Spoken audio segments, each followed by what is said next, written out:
Hello, Antioch. This is Jeannie Villacorta, and I'm here with you this morning with Devoted Together. So I'm going to be reading from Mark 14, and it's 32 to 72, but I'm going to be just reading 34, 37, and 38. So please read together with me. And he said to them, "My soul is deeply grieved to the point of death. Remain here and keep watch."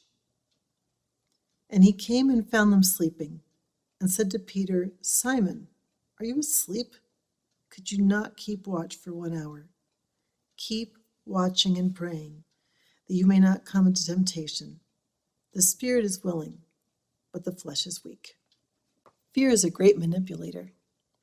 It tempts us to do many things in the flesh. When Jesus and the disciples had left the Passover meal and gone to the Garden of Gethsemane, the disciples were just going over and over in their mind thinking, he said that we were all going to fall away. And they were emotionally exhausted. And they felt like sleeping was a lot easier than dealing with whatever was going to come up. And so they didn't watch and they didn't pray.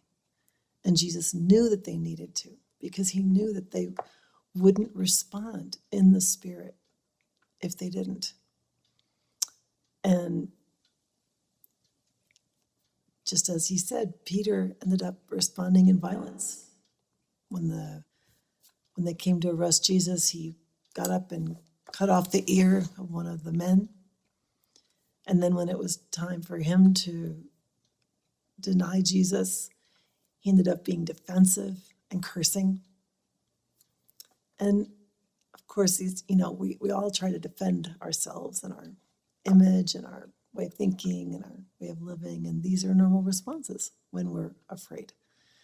But that's exactly why Jesus said in order to really live in the supernatural, we have to keep full of the Spirit so we don't respond in the natural. And he was, grieving to the point of death. He was so heavy-hearted, and yet he stayed clear-minded. And he knew what his purpose was. He knew what his calling was. He knew what his mission was. And as they were taking him away to be arrested, he said, "But this has happened that the scriptures might be fulfilled." And so he knew even when the high priest was questioning him, he knew when to be silent and he knew when to speak.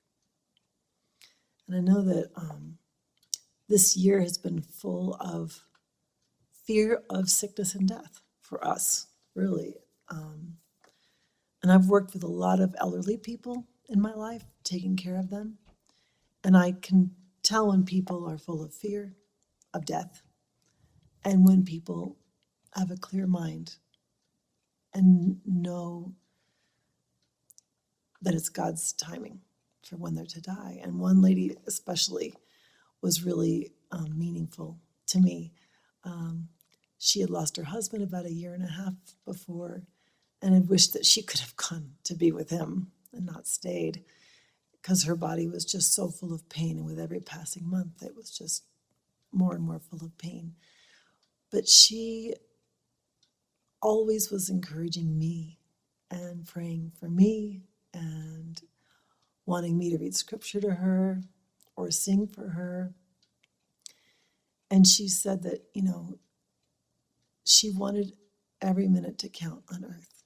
If God wanted her here, then there was a reason and purpose for her being here.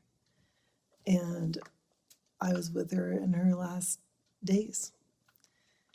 And even though her mind was going, she never stopped choosing to be a blessing instead of be bitter or demanding or angry.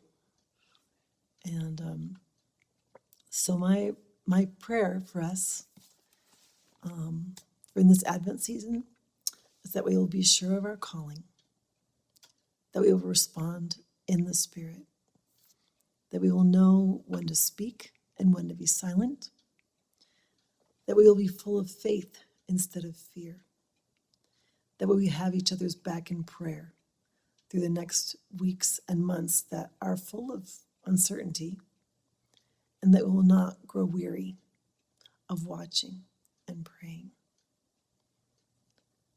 Bless you, Antioch, and know that I'm always praying for you.